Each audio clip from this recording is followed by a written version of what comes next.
Blah.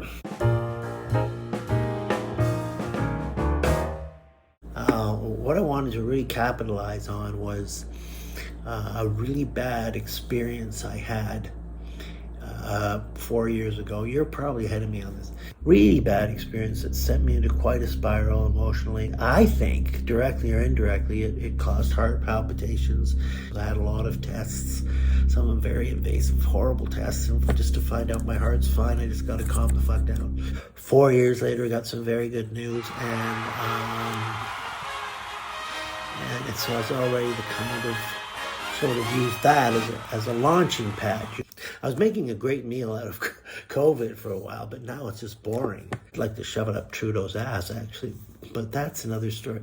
We'll put COVID over here in the freezer with the vaccines. We'll put COVID over there. We've been in lockdown in Canada off and on, mostly on since March. Was it March? April? No later than that they... Anyway, we all know about that. And then 2021 hit, and this annoyed me a bit. I have to say this annoyed me. It's like, 2021's here, thank God. Let's just kick 2020 in the ass. It's 2021. Everything's going to be better now. Just burn 2020. Let's kick it to the curb. Let's boo 2020. 2021 is... And nothing's better. What's better? 2021's coming and we'll all be vaccinated. Yeah. When hell freezes over, fuck, man. When? And I know where some of you went.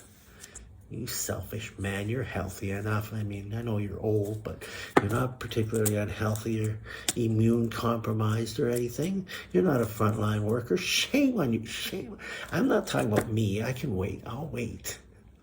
But I'm tired of every day the numbers are up, the numbers of COVID cases are up. But what makes it more frustrating is I'm doing what I'm told. I'm not going out but for groceries and anything I need, like my pills that make me happy, that keep me happy. I've always worn my mask and I always keep my social distance. I even make sure it's over my nose so they fog up my glasses. I'm not heading for an anti-masker. Don't even. The numbers are still going up. In Canada anyway, in the province of Ontario, when the numbers go up, after they've asked us real nicely to wear masks and not get very close to each other, they blame us. This is because you all went home for Christmas to see your families and to get together. Well, I did not. And that upset me a lot. It upset me a lot, I've never missed Christmas. And this year, I had to tell my 85-year-old mother, that I wouldn't be home for Christmas, and that broke my heart, man. That's cool. I don't think he's bothered. There's a couple of sisters up there, and then they dropped by. They did a wonderful job. Well, they even brought them around to gather for a small gathering. Prime Minister Trudeau, was a small gathering, I promise. It broke my heart not to go home for Christmas. I felt terrible. Only to hear COVID cases up 100%. Experts or somebody saying that's because you went home for... No, I fucking did not. And a lot of us did not go home for Christmas. Stop blaming us. You got a freezer full of vaccines that aren't getting distributed. Keep looking at a good website called ourworldindata.com. Kept showing Canada way down the list of countries that are getting this under control. And even our Prime Minister, Trudeau, who I'm growing less and less fond of, I'll tell you the truth. It started with that fucking beard. He said he was frustrated that the vaccines were still in the freezer. And I kept thinking, well, why don't you walk over? Just a minute, I'm going to go get something from the freezer.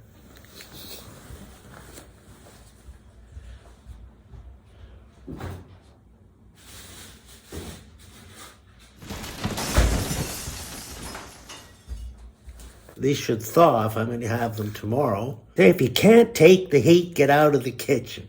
So if you don't want the vaccines in the freezers. There's some things I don't understand. I mean, there may be some very good logistical reasons why that shit's still sitting in the freezer, and that our prime minister is saying, I'm frustrated about that, when he should be the guy, I would think that has the power to get it out of the fucking freezer. The premier says, it's because you didn't wear a mask and you went home for Christmas and you gathered. Now, I made allusions to the great catastrophe that happened about 4 years? Yeah, about 4 years. And a lot of us sort of had no idea or no precedent to guide them to know what the fuck was going to happen when this guy got to be president. How am I even going to get through one day of this? After a while, I think what allowed me to calm down was sort of this conviction that as bad as this man was, probably on a day-to-day basis, he was managed. After 1 year had passed, after 2 years, 3 years,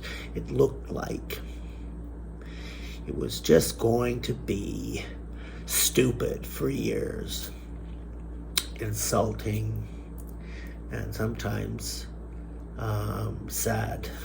You know, isn't Satan clever? I mean, just when you kind of think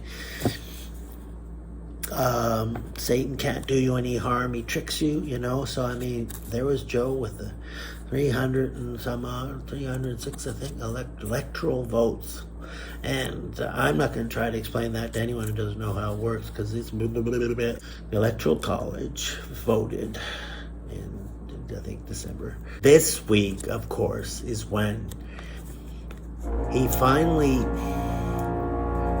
showed us that there's absolutely no way to apologize for this animal. You know, there's absolutely no way to make excuses. Of course, we all know what happened. Now I'm right back where I was 4 years ago. Afraid of this man and what he might do. I kind of feel like I'm being ripped off again, like the vaccine. It's kind of, if there was a graph, it's like, oh shit, I'm scared because this is a virus, I don't know anything about it. And they're shutting everything down, so it must be serious. I think we're all going to die with it. The numbers get low, but they're going to get low now. They get low, it's June, it's July, they get low. And then there's another way to get low. We have a vaccine now, we're going to go down. No, it didn't go down because the vaccines are still in the freezer. But never mind, guess what? Your friend Joe Biden, he won the election with Kamala Harris. And so, yeah, that's going to, but no, maybe they won't, because the angry mob might start civil war. Chart there is kind of like that. This is sort of where I'm at now, and this is kind of a very sort of tense 10 days for me and for a lot of us, and really a new precedent for anger at that monster. And I don't want to say, oh no, it's not really a monster. Never mind. That's over. That's over now. You know, he means well. He's just a bit bombastic. He's just, you know how he is.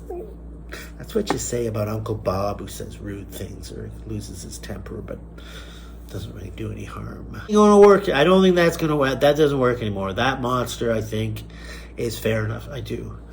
Here's hoping they get the vaccines out of the freezers and into people's arm, and we start seeing a little bit day by day. I know it's not going to happen fast, but a little bit day by day, the numbers go down and people feeling a bit more positive and things starting to look a little bit more normal.